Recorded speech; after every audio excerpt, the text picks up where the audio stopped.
Okay, so it's a pleasure to welcome Tobias Kley. He's going to be speaking about sequential detection of structural changes in irregularly observed rates. Yeah, thank you for the introduction and thank you for the invitation so I can participate in this program. It's been a great pleasure the last 2 weeks. So someone just brought to my attention that I forgot to put where I'm currently at. So the work that I'm presenting is I've done last year when I was a postdoc in London School of Economics. I was working with Piotr there. Currently I'm in Humboldt-Universität, but in September I'll move to Bristol University. So yeah, in this project we developed a procedure for sequential detection of structural changes, and in particular we're interested in the change of linear trend. And I will show you in a second an example of the kind of data that we had in mind. So this procedure was developed with specific data set in mind, that is intraday financial price data. And the problem that we're facing is that as in the course of the day the prices are being updated, we want to identify whether the trend of the price has recently changed, and at a given confidence level we want to identify this as soon as possible. And then once we have identified that the price has changed, the trend of the price, we want to also locate at what time has this change happened, which is in the recent past. So in the beginning I will give you an illustration what the data looks like, and I will show you the final result, that is the procedure and how it works on the data in the course of the day. Then I'll give a more detailed description of the procedure and also present some mathematical results on the statistical properties of the procedure, and hopefully this will already give you some good intuition why it's a good procedure. But then in section 3 I will also, because I've been given so generously 1 hour to speak, some ideas for the proof of my main result. The main result is about the asymptotic behavior of the detector, which is a key component of this detection procedure. And then in section 4 I'm going to present the procedure that I propose to use to some competing procedure, and at that point, if I haven't convinced you by then that the procedure that I'm using is a good one, it will hopefully become even more clear, and hoping to provide you with some intuition why the power of our procedure is better than the competing procedures. And then in the end I'm going to provide some results from a simulation study from which you will see that the asymptotic results I had presented in section 2 also hold well in finite sample situations, and I'll show another empirical example before I conclude in the end of the talk. So here's an example of what the data we were having in mind when developing the procedure. So you can see stock prices of the Amazon stock in the top and of the Starbucks top in the bottom. You can see a graphical representation on the left, and you can see the data rows on the right. It's all data recorded of trades that were executed on the New York Stock Exchange on the 31st of October. Day starts at 9:30, it ends I think at 4 o'clock. In the course of the day the prices change, and the times at which the prices change, they can be irregular, and this is something that I want to explicitly take into consideration for the procedure. So for example, for the Amazon stock, you can see that starting at 9:30 there was a trade, and there was another trade at 1 second later, 2 seconds later, but 3 seconds later there was no trade. So this can be quite irregular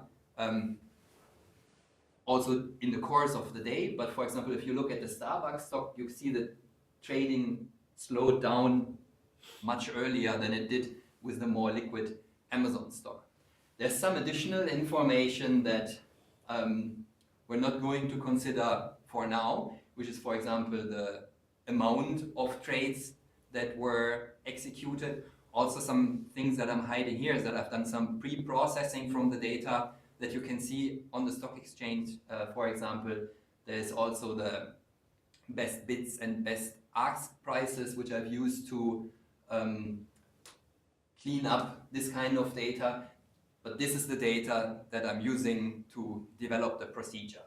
Now, just by eyeballing those two plots, you would think that the price increased for the Amazon stock until about 11,000 seconds, then it started decreasing, and then there was a slow increase for the rest of the day.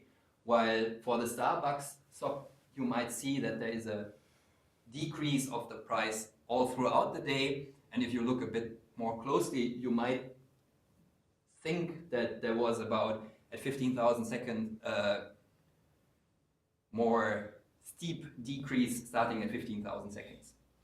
But let's look at what the procedure can do to this kind of data. So here you can see the output of my procedure in the end of the day. In a second I will start this as an animated slide. You will see a video, the course of the day as the data comes in, as the prices change. You will see in the top part the prices as they come in. There is additional information which I'm going to explain now before I start the animation. So in the top part you can also see some vertical lines. The dotted vertical lines, those are the times at which the procedure indicated that a change has recently happened. The red solid lines are the times at which the procedure estimated that the change has happened. And then the blue solid line is the estimated linear trend. So how does the procedure work? You will see the details in section 2, but to understand the animation a bit better, the bottom plot, it gives us information about where is a change likely. So in the bottom plot you will always see a curve, and the higher the value of the curve at that location, the higher the likelihood of a change having happened. And then in the middle plot you can see the maximum of the bottom curve, which indicates whether a change has happened or not. So if the curve in the middle plot, that is the detector, crosses the gray line, the gray curved line at the top, which is the so-called threshold, then we indicate that a change has happened. We choose the maximum of the bottom panel as a location of the change, and then we restart the procedure somewhere in between indicated time of a change and estimated time of the break. So now I start the animation, and you will see as the data is coming in, the detector goes up once we see that there is a change, and in the bottom panel you can see the maximum is the time where the red line later appears, where the change has happened. So if a change is more likely than what is suggested by randomness, that we will later see how to choose the threshold, then we restart the procedure somewhere between where we have indicated the change and where we have estimated it. I'll show you the second example. So here you can see, as I told you before, there's a decrease in prices, and it starts going down more steeply at about 15,000 seconds, but we don't see that from the data until just before the end of the day. So here you can see the prices are coming in, and you can see, for example, now that the most likely position of a change is right in the beginning, where you have this steep decrease, but it's not likely enough to be not just due to randomness. So now here would be a most likely change about 6,000 seconds, but it's not likely enough. And then just in the end of the day, you can see that the curve in the bottom goes up to the gray line, which is the location of the threshold. So the red curve comes up, I mean the red line in the bottom one comes up before it's actually gotten to the end. Oh yeah, that's just to so you can follow the animation a bit better. You wouldn't know that at that time. That's true. So I've plotted it just to make it a bit easier to follow the animation. But yeah, well spotted. Okay, so now I'm going to start talking about the details of the procedure. So since the data is coming in irregular, I propose to use a continuous time model for trend changes. The data that we have at hand, since we're having a sequential procedure, is a sequence of pairs of observations. One is the value, so here is the price. The other one is the time. Notice a sequence, so it's just a sample of size m, but potentially we can have our procedure go on forever.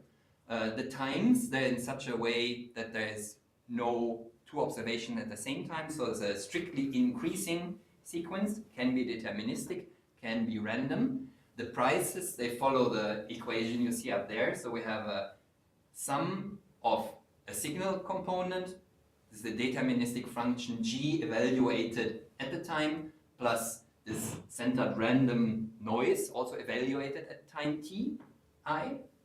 And the signal function, it should be in a sense that in between the times of the change, here indicated by S1, S2, etc., there should be somehow local characteristics of that signal function be constant. So in the case of the linear trend function, it would just be the first derivative be constant.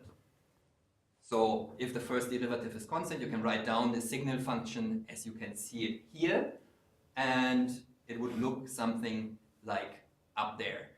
But as you have seen, the procedure I propose to do, it will be of a matter that I restarted after I have the first change indicated. So for now, I will focus on the case of just a single change. And then the model will look like this. It'll be a non-linear model, but if we fix the time of the change s, it will be a linear model. And because I want to refer to it later, I'll write it down on the board as well. So it's pi equal b plus m ti plus delta ti minus s, comes the indicator ti larger than s plus our term, and I can write it as this vector beta naught times this regressor cs plus epsilon I, where the regressor cs equals, as you can see up here, so it's 1 ti naught plus naught naught ti minus s ti larger than s, and the beta naught is the intercept, the slope before the change, and the change of the slope after the change. And what I can do now is, so given we're currently at time non-capital T, I can test the hypothesis whether there is no change in slope by testing the hypothesis that the delta equals to 0. Note that I fix the s to be equal to 0 in that case, because otherwise it wouldn't be identifiable. But given the situation, I can use the likelihood ratio test. Here's a generalized likelihood ratio because I have these nuisance parameters to test whether there is no change in this model that you can see here. And I assume that the errors are IID Gaussian, but later I will prove results for this detector also in the case where they're not IID Gaussian. But I use the IID Gaussian to derive this detector. Okay, so generalized likelihood ratio test for the case that I'm currently at time t. At time t, I have observed n observations, which is the number of observations where the ti's are less or equal than t. So now I show you my first results. So the first two results, they're representation results. This one is a representation result that is useful for computation. So in the generalized likelihood ratio, you have these supremums, and in particular, you have this supremum with respect to S, the potential changes. But it turns out that this can be represented as a maximum because I only look at the idea is I can represent this detector at time t as a maximum with respect to the maximums of these functions defined for S in between the observation times tk and tk plus 1. And in between those times, this function hns is a rational function with the coefficients easily computed, so it's just another polynomials and these kind of transformations I need to do here based on these partial sums of the ti squared, the prices, and the times the prices. And this is still of some order n squared, yet it's not that difficult to compute as if you would work on the continuous set S. So this is a very useful result to compute the detector. Also, one thing that you can see from it is that it's piecewise constant, the detector. So only if you have new data will the detector change. But that function hn, it will be a continuous function, but it will change every time that a new data comes in. So, Yeah? so as one more data point arrived, this update is not online in the sense that you have to recompute it. So you have to recompute it, but you recompute it from recursive quantities. So the quantities that you recomputed, so you have to compute k new quantities, n new quantities, but they're easily to be computed because you use recursive quantities. So the quantities that you computed from, they're recursive, but every time a new data comes in, you have to update all n points, yes. And that's also what you need to do to look at this curve h that you saw in the animation before. Okay, so this was the first representation result. Now I have a second representation result which has two important implications. So let me explain it to you first. So the detector, now you can see it down here. It can be represented basically as kind of like a Sub-Wald-Statistik. So this is a supremum with respect to S, and then you have the Wald-Statistik for the test that the delta is 0, which you can compute for each fixed S from this linear model. So you compute the least squares estimate for a fixed S. You compute the estimated variance of that least squares estimate. You have the Wald-Statistik, and then you have the supremum with respect to that S which you before thought of as fixed. This, for a fixed t, gives you the detector as well. And the two important implications here are, one, for deriving the asymptotics later. So I can derive the asymptotics for the least squares estimate and for the matrix V, and then derive from this the asymptotics of the detector R. But also for interpretation, we can get a good intuition why this is a powerful method, because we, with each new data, will focus on the most likely point of change. While, as I will show you in the comparison section later, other methods, they often compare the beginning of the monitoring to the current time of the monitoring. And we're not comparing the beginning to where we are at right now, but we compare all the points in between. And that's why we intuitively can have a better, more sharp detection here. Sorry, Tobias, the CIS, these are the covariates. The What are these? CIS, yeah, the CIS, that's why I wrote them down here. These are the covariates in the model. So it's the one, the time, and then the third one is the one that depends on S and only comes in if there is a change. So might be a bit hard to see from over there, but is this for a fixed S, you have one, the time as the regressor, and then the time minus S, which only comes in if you are at the time after the change. And the XIs, you observe the XIs? The XI, if you know the XI, time of the XI, not XI. the XI, where's an X? You read. Second. Must be the data. Ah, yeah, it's a PI. Sorry, should be a PI. Yeah, sorry about that. And CIS, this is predictable? The CIS for a fixed S, you can just compute it because you observe the times and you observe the prices.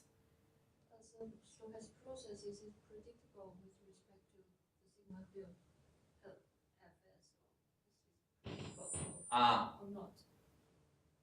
So my question is this predictable? Predictable. I think so. I think you're conditioning on the times. I'm conditioning. Yeah. So later I make the assumption that the times and the errors are independent.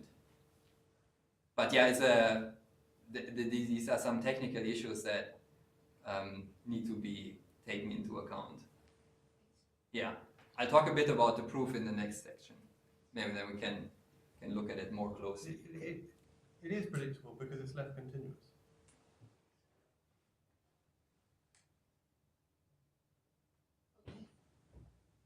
I wanted to ask, Yeah, with respect to the question about recomputing everything, yeah. I mean, it would seem that once you have a red line, you know, everything else you're not going to change anymore. Yeah, so you only need to take your n will only depend on where you start. Last. Yeah, so once I identified a change, then I restart the procedure and I have like new data coming in. And you don't change any of the previous betas or anything. Not at the moment, no. Good. Okay, so two important implications of this result. First one is that I can use it to derive the asymptotic. Second one is to interpret the detector. And now I want to remind you why we're all doing this for. So we have the detector defined, we have a way to compute it, and we want to continue monitoring until the detector first time crosses a threshold. So the next objective is to choose a good threshold. And then at this time eta, when we identify that a change has happened, then we can, motivated by the representation result, choose the argument s at which we maximize that function hst. Here then it's hs eta, where we stop, as the most likely time of a break. So how to choose the threshold? We need to better understand the detector. And to understand the detector, I propose to use an asymptotic framework in which the times are coming in at smaller and smaller intervals. So the intervals in between times should get smaller and smaller. And in this framework, I can prove that the detector as a stochastic process in the space of bounded functions converges to this limit, which is the sup with respect to s taken from 0 to t of this process JST, which is a Gaussian process, and it has this representation that you can see down here where the b, x are Brownian motion. And I'll talk a little bit about how to prove this main result in a second, but before that I want to illustrate how to use it. So how do we now choose the threshold function? If we look a bit closer at the limit, so that is without the square, this J process, I look at the norm of the supremum with respect to ST taken from the triangle you can see on the top right. And when the triangle corner starts at non-capital M and goes to capital M, this norm is bounded by something of the order square root log capital M over non-capital M. And this bound is what I use to motivate how to choose the threshold function. So I do want my threshold function to have the above property. That is that if I'm in the situation where there's no change, have the detector go above the threshold function at some point. I want it to be bounded by alpha, and I choose the threshold function of the form you can see down here, and then I choose that parameter R to have that property independence of where I choose at M and alpha, and then I just need to scale it in time by where is my first observations coming in. Okay, so now I'll talk a little bit about the proof, and maybe then there can be further questions about the technical details. So what I do is I show joint convergence of that matrix V and the least squares estimate when S and T are chosen from that triangle that you've seen earlier. And I show that they converge jointly to this deterministic matrix sigma of tau, where tau is the relative position of the S in the interval 0 to t. And the least squares estimate, it converges to this same matrix times a process H, which is given as you can see down here. Then the result of the main theorem follows by a continuous mapping theorem. And to prove that, now I'm going to talk a little bit more about the second part, that the least squares estimate converges. We have that representation you can see here, where I denote that sum of the psi is times epsilon I appropriately scaled by g lambda. I can split it up, so basically I end up with expressions as you can see here. So it's a function of the ti times the epsilon I, which I can write as these integrals with respect to the process m lambda. So I just need to consider that process m lambda, and if that converges to Brownian motion, then I have the convergence that I need to show my main result. Okay. So now let me talk a little bit more about how does this procedure compare to competing procedures. In particular, I want to compare it to a monitoring procedure that can be used to monitor whether in a linear regression setting the regression coefficients stay constant or not. So in this paper by Chu and co-authors published in 1996 in Econometrica, they assume this linear relationship between some yi and vectors xi, and they make an assumption which they call the non-contamination assumption, that you can only start monitoring after you have already observed m observations. This m needs to be large, and in this sample of size m, no changes may have happened. And then they test the hypothesis that at some time after you start monitoring, a change happens. That's the alternative that they're testing. And this procedure that they propose is based on the recursive residuals. So they compute the residuals for some yi and xi with the estimate for the beta I, where they only use the observations 1 to I minus 1. And then these residuals are standardized to have variance 1. And using the partial sums of these residuals is basically what their monitoring procedure is based on. And there you can see that basically they're comparing the residual at time, sometime where they're monitoring n to the time m where they have assumed that no change has yet happened, but they're not, like they're missing this extra maximization step for all the times in between. I have some illustration to show that this indeed is a sensible thing to do, but as I've explained earlier, there's some intuition that what I propose to do is somewhat better. So here you can see how this linear trend change fits into that model of linear regression. So here the observations xi are intercept plus the I observation index plus random noise. So you see that at time 10 the trend changes in such a way that it stays continuous, but that would not even be necessary for this setup. And then we have a different trend. You see the recursive residuals computed from the data in the top panel down here. You can see that up to time 10 they are centered, and you can see they wiggle around 0, while afterwards they're not centered anymore. And this is what's taken into account when you look at the partial sums. So here you need to make a choice.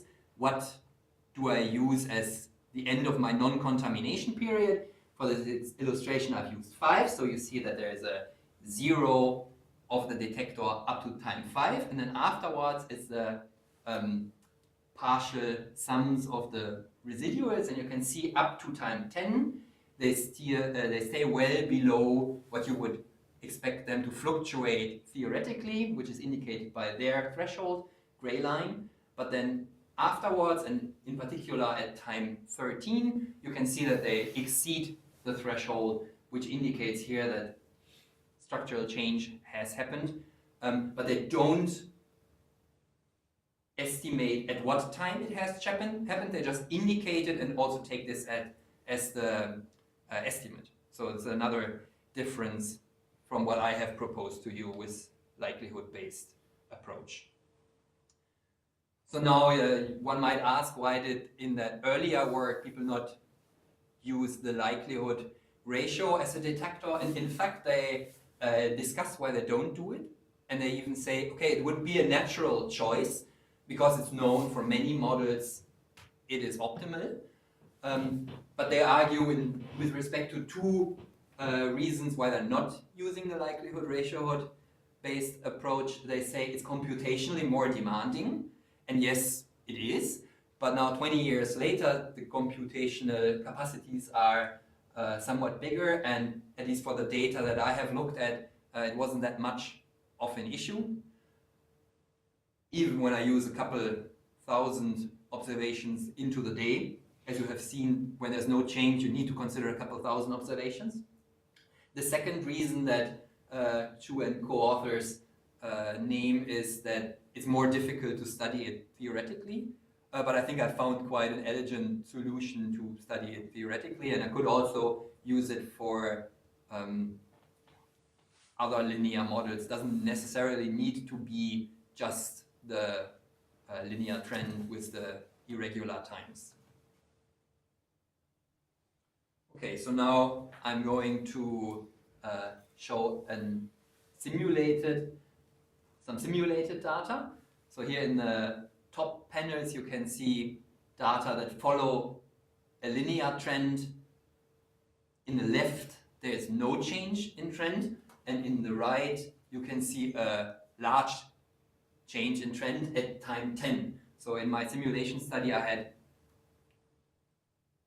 looked at the trend changing from 0.5 to 0.55, which would be a small one. I think here it changes from 0.5 to 0.7, that I would consider a large change in trend. And the intensity of the data coming in here is low intensity. So here I think it's 10 observations per unit of time. So from 0 to 5 would be 50 observations on average, while in other simulations I had also studied somewhere it goes up to 500 per units of time. And then in the bottom panel you can see the detector as I have computed it from the data. You can see it's somewhat more wiggly, fluctuates more than it did in the empirical example, and this is due to the fact that here the noise is independent, while in the data there's a lot of dependence, so that in the limiting result that sigma squared is not the variance of one of the error terms, but it's the long run variance when there is serial dependence. You can see that in the case where there's no change, the detector clearly stays below the 4 lines of threshold, which I have chosen to be according to the 1 minus alpha 80%, 90%, 95% and 99%, while in the right of the picture you can see that the detector crosses all the thresholds sometime after the change has happened at time 10. Let's look at some numbers. So here, in the case where there is no change, you have these P0, P1, P2. The P0 indicates the proportion of cases where a change was detected between 0 and 10, that is, before a change happens, if a change happens at time 10. Here no change happens at time 10. P1 is that a change gets detected between 10 and 20 after the change has happened, and P2 is the number we want to be large here, indicates the proportion of cases where no change was detected. So no change in the data, we want no change to be detected, and we can see that in all of the cases considered here, meaning lambda at different rates, the data coming in, it always stays above 1 minus alpha, but it gets less conservative if the data comes in at a higher rate. Same thing also at 5%, starts at 99.5, but then it goes down towards 95% if a lot of data is coming in. And we see the same thing for 10 and 20%, where you can see it tends towards the 1 minus alpha. Now, the case of a small change in trend, so it changes from 0.5 to 0.55. Here we want the P1 to be large. We want a large number of cases to be detected after the change has actually happened, and we want it to be detected. So P2, that no change is detected, we want to be small, and P0 we also want to be small, but keep in mind as the time of the change is fixed, so here's 10, and the lambda increases, so we also have an increasing number, and the number of observations increase at the same rate as the number we have after the change, so that this proportion P0 of erroneously detected changes before the change has actually happened also increases. So here we are in a situation where we're not consistently detecting after the change, but we also still erroneously detect before the change, so that to detect consistently we need the change to be somewhat early, can't be after an increasing number of observations. This gets even more obvious if you choose the threshold to be lower, meaning allowing for more erroneous detections, and you will also erroneously detect more changes that haven't yet happened in the interval 0 to 10 before the change has yet happened. Okay, then I show 2 more examples of stocks. So here we see the stock prices of the Apple company and of the Alphabet company. We see that the Apple company, there was some turbulence in the beginning of the day, so one could notice it goes down first, and then it goes up, and then it kind of goes down and up again, and then goes down. And this is what we will hope to see when we look at the animation. while the Google stock, it goes down in the course of the day and then it starts slightly going up in the end of the day, somewhere in between 15,000 and 20,000 seconds. So let's see, in the end of the day, we can see this is actually what happened, and we can look at the animation where you see that the most likely position gets chosen at the red line. Yeah, as I said, the red line indicates here before we actually know where it is, but it's easier to follow as such. And yeah, you see sometimes, for example, when you look at the third detected change, sometimes it takes a lot of data to detect a change that has happened much earlier. So these are things that can happen. And if you think of the Chu et al. Method, they would always estimate the time of the change at the time where they identified the change. And there's something that in this example, I think is quite clear. It's not necessarily the best thing to do. And here, as we had expected, we can see that there is a change identified in the end of the day. But yeah, this is quite a not so turbulent data set. It just keeps going down, and we can see how likely it is that in that data you find a change and at what location you would find it. So this, for an analyst, these two plots, they might provide some useful and also easy to understand information. Good. So I get to conclude in time. So I have proposed this method that I can use to identify changes in linear trend in intraday financial price data. It uses the likelihood ratio detector, and for this reason, I believe, and I illustrated, it can be more powerful than the traditional procedures.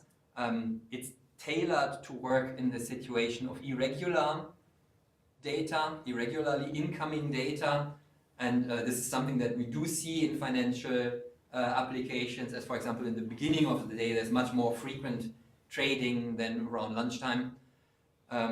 We can use it, and this is something I haven't stressed at the point, but we can use it to identify a change that happens in between observations, because we have this representation in terms of piecewise defined functions of these ratios, and the maximum, it may be in between observations. So if there's a long period where there's no observations being made and a change happening in between, we might locate it in between the observations if there is frequent clusters of observations before and after the pause of where we had observations. Yeah, we can generalize it, think of it not just as a procedure for identifying changes in linear trend, but it can be seen as a procedure that can be generalized to the general questions of structural characteristics changing. But yeah, this would need more work and an adaptation of the detector, but I believe that the general approach to deriving the asymptotics of this detector can also be used for other detectors. And then some things that I will look into as soon as I have this project submitted is in practical applications. You don't just look at one sequence, but you have many of such sequences that you're looking at. For example, could be the components of the S&P 500 index, so that it would be 500 such sequences. And one thing that is typical here is they're not just coming in irregularly, but they're also coming in asynchronously. And a typical way to deal with that is to force the times on a grid.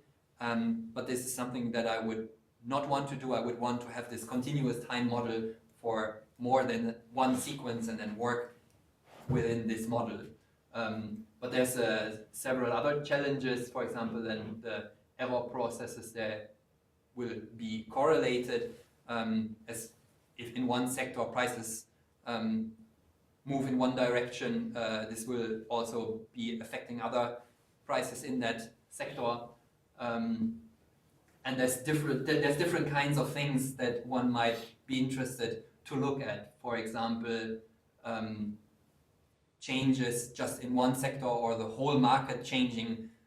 So there's a lot of work and interesting questions to look at. Yeah, and the typical problems one encounters when working with a large number of sequences, they will be relevant to be addressed here as well.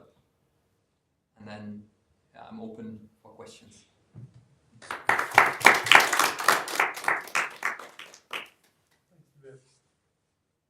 So if I saw those prices at first, if it was equally spaced, first thing I would do is difference it. And Yeah, then you would just think that it's a process which is driven by a random process and look at changes in level. Are you somehow doing that as well, but doing it for irregularly spaced? So it's true, if you take differences and you have it equally spaced, you come from the trend change problem to a level change problem. And possibly variance change. Yes. Implicitly, I don't think I'm doing that because I'm fitting this linear model. So yeah. So then with the linear model, I'm sort of worried then about serial correlation a lot. Yeah, so Does the it enter in, or is so that accounted for in your rate so I can ratio test? if I go back to the main result, you have the sigma squared here, and what I do as of right now, I estimate the long run variance in the data, but one thing that I've also done is I looked at the long run variance estimates in a moving window, and it changes over the day. So it might make sense to add another t to the long run variance estimate. And I think what I would do if I were to apply it more seriously in practice than in this toy example, I would look at several days, because there seems to be a pattern of the volatility changing in the course of the day. As I said, in the morning, over lunchtime, in the end of the day, there's different volatility in the market, in the prices, and then use that to basically find an appropriate threshold or to scale the detector or vice versa. But yeah, it's a good point, and the assumption of IID errors, I only use it to derive the detector, not to derive the asymptotics. I have two questions. So the first question, if you go to the second last slide, or 27, I think. I was just wondering whether throwing away all the data that you have already seen, you have already set, after you have had a change point, just throwing away data away. Yeah. That's the most efficient thing. For example, if you look at the third change point there, right? If you're using data before the dotted line, you can actually potentially have a longer period before the change and longer period after change. So you may kind of either estimate the change point more accurately or kind of see the change point earlier. It's a good point, and I had thought about using this. So what I'm currently doing is I have the start of the monitoring, the time where I'm currently at, and I consider all times S in between. What I was thinking is, can I have a test where I have a model with, let's say, P times of change, and then I would have a supremum with respect to more than one. So I can write down this model with the more general formula that I had shown here, and then derive similarly the detector and asymptotics for, so the two representation results I can probably have as something similar when I have more than one change in between, and still consider the hypothesis that there's no change. So the one thing that is different here to the traditional procedure is that I consider a specific alternative. And right now, I consider the alternative that there is one change in between 0 and t, as of the null that there's no change. But I could also have more than one change s between 0 and t, could be 2, 3, 4, and then use this to derive another detector, and then derive its asymptotics, derive a threshold, and I could consider both in parallel. So the analyst would look at more than one detector. One would be is there one change detector? Another one would be, is there two changes detector? I was thinking about something much simpler actually. I was thinking like after you detect the next change point, maybe you can post-process the previous two the previous two gaps and try to refine the location estimate of the kind of one last change point. Yeah, this is also something that one could think of, because as you have more data, and so let me show you.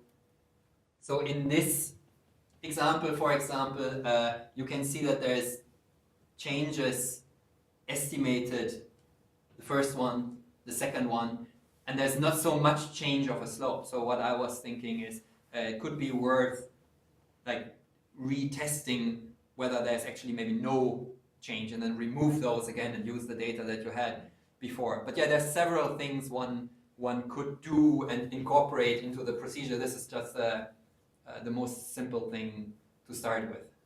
My second question is with respect to the theoretical part. So if you look at how you compute the threshold function, you have lowercase m, capital M. What are these in your application? So that small m is going to be the good point. I might have been a bit too quick here. So I have the small m and the capital M. The capital M corresponds to the t, and the small m corresponds to the start of the monitoring. And I can start monitoring at some n min, which in this case of linear trend change needs to be at least 3, because I have 3 parameters besides the time of the change. And then I rescale it in time to fit to the situation. Does that mean that to have a threshold function, you need to know an upper bound of the duration of monitoring that you want to have? So capital M is the total duration of monitoring. Is that right? Is the time t. So so I have log capital M over non-capital M. Think non-capital M fixed. Then I'm monitoring at time t. So the RT is the detector if I'm currently observing at time t. So the M here will be the t, which is a bit confusing because S and T here are the points in the triangle. But the T of the R of T. But later on you're taking supremum over lowercase m and capital M when you're computing we're taking supremum over the left and right hand point. Yeah, in the side. No, I'm taking supremum with respect to the T and S. So the set is M and M. Yeah, so the M is, it can tend to infinity, and the threshold function will not change a lot anymore because it is increasing. So what I've done to actually determine this parameter R is simulate processes J for a range of non-capital M and capital M, and it turns out as I chose the capital M larger and larger and larger, the A converges to some number. So the threshold function is really kind of like a level for each time point you have a different test in some sense. It's meant to be a threshold that will also work if I continue monitoring forever. The number of paths being below that thing. I've looked into how to derive the R analytically, but I haven't made enough progress. So at the moment, I'm simulating sample path J on M with the M and M, non-capital M and capital M being chosen from a range of numbers. If you were to look at your main convergence result, and if you were to rescale time near the boundaries, could you get rid of this unfortunate kind of contraction in from the little m and capital M? Yeah. Like by means of the properties of the Brownian motion. Sure. I was thinking about it, but I haven't made enough. It might be worth spending more time on trying to rephrase the limit to get rid of it. Yeah. I was thinking about it, but I haven't. At some point I just stopped thinking about it. I know this problem. It would be really comforting if you did a simulation, if you just simulated a random walk, a simple random walk for a while, and then you applied your procedure to do it, to make sure that it wasn't finding things that aren't there. Because oftentimes we see random walks exhibit what it looks like. Yeah. All kinds of changes. So in some sense, my simulation. So I use an AR process for the error terms, and if you have it would be similar. So it's almost a random walk. Okay. Yeah, but yeah, it's a good point to try some more just to situations. convince the user that if nothing's really going on, you're really not finding something. That's the worry. Yeah, thank you for pointing it out. Okay, thank you very much, Tobias.